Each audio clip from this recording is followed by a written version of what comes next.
आने ले आके दुश्मन को बैठा है, और एक दूगो नहीं, पूरा ग्रुप के दुश्मनों को बैठा है। अब अमेरिका यहाँ आएगा, अमेरिका एक को गोली चलाया और रूस भी चलाएगा तो हो गया नाटो के आर्टिकल 5 का उल्लंघन, अब पूरे 30 मिलकर मारेंगे। तो अमेरिका यहाँ आके बैठ जाएगा और कमजोर स्थिति का जब फायदा उठा के उस पर हमला कर देगा और पूरा सेना का जमावड़ा लगा देगा। यही है मेन विवाद का जड़। इसमें यूक्रेन कुछ भी नहीं है, सारा विवाद फैलाया है अमेरिका और नाटो ने। बेचारा भुगत रहा है यूक्रेन। यूक्रेन को भी समझना चाहिए कि आप तब तक ही पैर फैलाइए जब तक दूसरे को तकलीफ नहीं हो। कोई भी देश अपनी राष्ट्रीय सुरक्षा को ध्यान में रखता है, ये जरूरी है। अब देखिए नाटो में इतने देश हैं, ये जितने रेड कलर के हैं सब नाटो के देश। अब आप ही बताइए, यहाँ पर रूस है, रूस के सिधाने इतने दुश्मन देश है। रूस अगर इनमें से किसी एक को मारेगा ना तो ये सब मिलके मारेंगे। तो रूस को तो पूरी तरह से बर्बाद करने का प्लान है नाटो वालों का। यूक्रेन को सबक सिखाने के लिए रूस ने क्या किया, एक तो 2014 में क्रीमिया को हड़प लिया। क्रीमिया पे हड़पने के कारण ये एजोव सागर पूरी तरह से रूस के कब्जा में आ गया। इसके बाद यहाँ डोनस तथा लुहांस, ये दो शहरों को, दो जगहों को विद्रोहियों को खड़ा किया और अपने सैनिकों को यहाँ भेज दिया। और वो सैनिक जो थे वो सादी वर्दी में थे और विद्रोह कर दिए और कहें, और रूस ने इसको मान्यता दे दिया कि ये अलग देश है और इन अलग देश है, और यहाँ अपनी पूरी तरह सेना उतार दिया। इसमें पूरी तरह रूस की सेना आ गई। यहाँ रूस की सेना पहले से थी। रूस बहुत ही सावधानी से चल रहा था। ये ऊपर का देश है बेलारूस, यहाँ रूस अपनी पूरी सेना भरे हुए है ताकि इधर से हमला करना होगा तो कर ही देगा। ये रूस है, इधर से हमला आराम से कर देगा। और यहाँ से तो रूस घुस ही चुका है, क्रीमिया में पहले से कब्जा किया था। ये नौसेना लगा के यहाँ से चल जाएगा, चौतरफा हमला कर देगा यूक्रेन के ऊपर रूस। यूक्रेन को ये समझना चाहिए, आने वाले खतरों को भापना चाहिए। दूसरे के दम पर आप किसी ऐसे आदमी से आप खतरा नहीं मोल सकते हैं।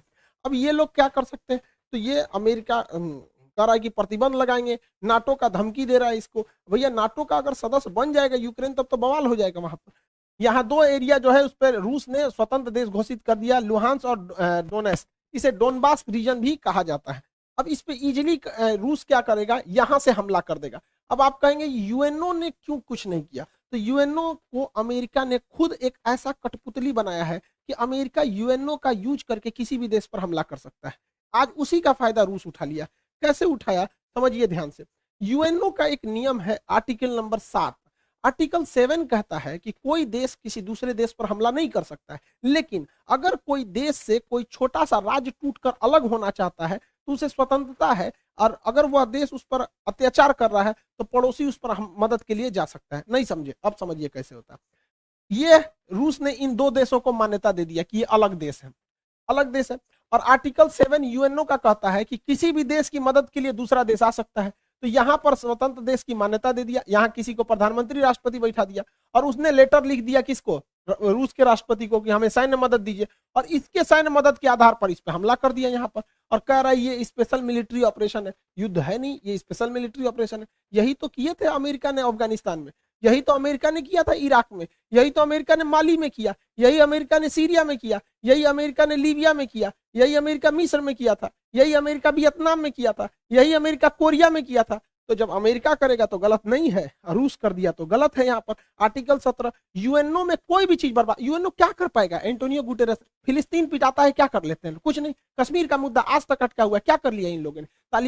तालिबानी जब अफगानिस्तान में आतंक मचा रहे थे, क्या कर लिया इन लोगों ने। ये कुछ भी नहीं है, यूएनओ मतलब कुछ नहीं, तमाशा है। अमेरिकी खुफिया एजेंसी सीआईए कह रही थी कि 16 फरवरी को सुबह 5 बजे रूस यूक्रेन पर हमला कर देगा। अरे बैल है ये रूस, जब तो बता के हमला करेगा। उस दिन हमला करना भी रहता तो नहीं करता पहले से पता। तो रूस ने क्या किया, उस दिन पीछे हट गया। पीछे भाई, समुद्र की लहरें अगर पीछे हटती हैं तो सुनामी की पहचान होती है। गधों को लगता है कि पीछे जा रहा है वहां पे। देखिए इसमें क्या था कि चीन का रूस से काफी अच्छा संबंध है। रूस चीन के बुलावे पे गया था वहां ओलंपिक के उद्घाटन पे, और जाते ये कह दिया कि ताइवान चीन का भाग है। तो सोच सकते हैं रूस और चाइना में कितना अच्छा संबंध है। रूस से चाइना ने कहा था कि ओलंपिक हो जाने दो, विंटर ओलंपिक। तो बीजिंग विंटर ओलंपिक 20 फरवरी को खत्म हो गया, इस दिन लास्ट हो गया। और 21 फरवरी को व्लादिमीर पुतिन ने यूक्रेन में 2 स्वतंत्र देशों की घोषणा कर दी। अब समझिए ये स्वतंत्र देश की घोषणा क्यों की गई है, ताकि यूएनओ का आर्टिकल 7 का प्रयोग किया जा सके। और 23 तारीख को उन स्वतंत्र देशों ने लेटर लिख दिया पुतिन को कि हमें सेना की मदद किया जाए। और 23 तारीख को पुतिन ने क्या कर दिया, सेना से हमला कर दिया। ये युद्ध है ही नहीं, स्पेशल मिलिट्री ऑपरेशन है। किसकी वजह से, यूएनओ के आर्टिकल 7 की वजह से।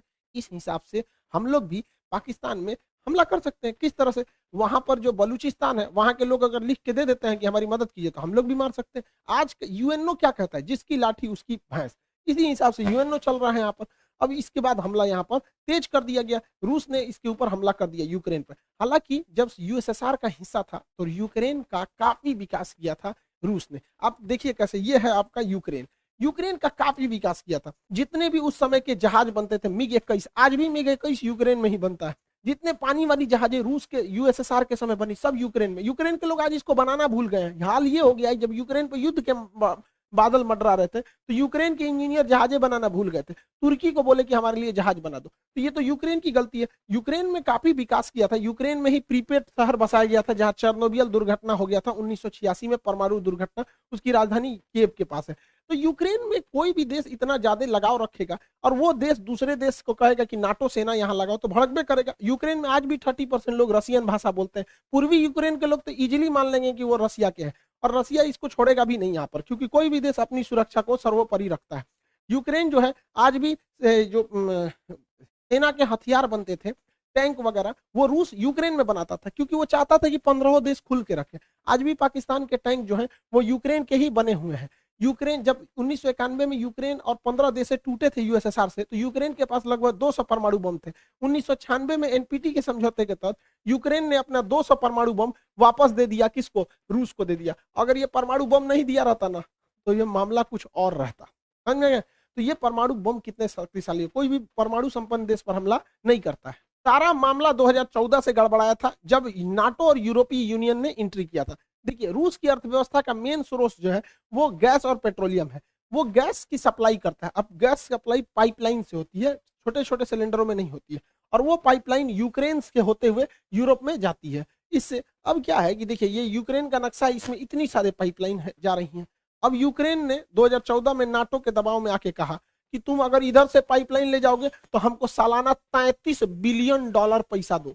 तो रूस ने कहा ठीक है, दे देंगे। तो ससुरा $33 बिलियन तुम पैसों वो लोगे और नाटो में शामिल भी हो जाओगे, यूरोपीय यूनियन में शामिल भी हो जाओगे, और रूस से संबंधों नहीं रखोगे। तो हमारे यहाँ कहावत कहा जाता है ना, पानी में उतर के मगरमच्छ से बैर कीजिएगा तो मर के आइएगा।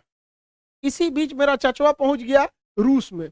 अब बताइए, बेशर्मी की हद होती है कि रूस युद्ध के मुहाने पे खड़ा है और ये जाके 10,000 करोड़ रुपया कर्जा मांग रहा था कि हमारे यहाँ पाइपलाइन बिछाना है, बिछा दीजिए। रूस भगा दिया इसको। जैसे ये कहा कि हमको 10,000 करोड़ रुपया मदद चाहिए, उसी समय रूस ने यूक्रेन पे हमला कर दिया।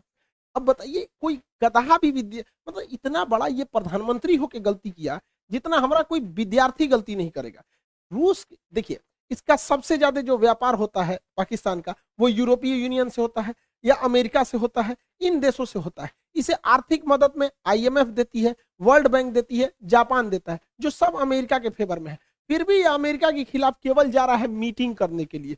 किस लिए? क्योंकि जो बाइडेन ने जब से शपथ लिया इसको फोन नहीं किया है, तो उनको जलाने के लिए गया था। अरे गधा कहीं का, ये सास बहू का झगड़ा हो रहा है क्या कि तुम जलाने के लिए गए थे? 10,000 करोड़ गए थे मांगने, अमेरिका ने इनके ऊपर पेनाल्टी ठोक दिया, $4 अरब का पेनाल्टी ठोक दिया इनके ऊपर। बहुत अच्छा हुआ, एक वो हाथ मिलाने गए थे, हो गया, यहाँ पर कांड हो गया। और दूसरा एफएटीएफ में अब ये ग्रे लिस्ट से चल जाएंगे ब्लैक लिस्ट में। जिस दिन ब्लैक लिस्ट में चल जाएंगे ना, बर्बाद हो जाएंगे, यहाँ पर पूरी तरह से चौपट हो जाएंगे वहां पे। आज भी पाकिस्तान में 12,000 रुपए का गैस सिलेंडर पड़ रहा है। अब 12,000 रुपए में गैस सिलेंडर पड़ रहा है, जिस दिन ये एफएटीएफ के ब्लैक लिस्ट में जाएंगे ना, उस दिन ये 20,000 चल जाएगा। आईएमएफ पर अमेरिका का दबाव है, वर्ल्ड बैंक पे अमेरिका का दबाव है। अमेरिका घुसिया गया है ये मीटिंग देखकर कि चोट्टा तुमको इसी बीच में जाना था। यहाँ पर कौन गधा है रे तुम्हारे यहाँ सुरक्षा सलाहकार? ओकरा कोनो बुद्धि नहीं है क्या? इतना बेवकूफी तो कोई नहीं करेगा। इसने क्या किया है? सांड को लाल कपड़ा दिखाया। मिला क्या है इसको कि रूस ने, राष्ट्रपति ने कहा था कि जो हमारे पास आएंगे उनको कोरोना का आरटीपीसीआर टेस्ट कराना पड़ेगा। दुनिया का सबसे महंगा टेस्ट इन्हीं का हुआ है। गए हैं, आरटीपीसीआर टेस्ट कराए हैं, हाथ मिलाए हैं, मिला कुछ नहीं है, उल्टे 4 अरब रुपया का इनके ऊपर पेनाल्टी ठोक दिया। यानी आरटीपीसीआर का रेट इनका 4 अरब डॉलर बन गया। अरे यार, तुम्हारे देश की जनता सुन रही, तुम्हारे यहाँ कोई बढ़िया बताने वाला नहीं है क्या? टीचर उचर नहीं है तुम्हारे यहाँ? तो इसको 2-4 हाथ देने लायक है। चचवा बिगड़ गया है मेरा। अमेरिका ने भारत पर दबाव बनाया कि यूएनओ में आप हमारा सपोर्ट कीजिए, क्योंकि भारत 2 साल के लिए यूएनओ के अस्थायी सदस्य है यहाँ पर। अब इसमें भारत ने वोट ही नहीं दिया, कहा कि ना हम रूस की ओर से ना यूक्रेन की ओर से। तो रूस ने कहा थैंक यू भैया, तुमने नहीं दिया, बहुत अच्छा हुआ। चाइना ने भी कहा हम भी वोट नहीं देंगे। यूएई ने कहा हम भी नहीं देंगे। अमेरिका कह रहा है ये तुम काहे लिए ऐसा बोल रहा है? अब यूएई ऐसे अरब देश ज्यादातर अमेरिका के फेवर में होते हैं, फिर भी यूएनओ में अरब देश ने इनका साथ नहीं दिया। तो ये सोचने वाली बात है कि आखिर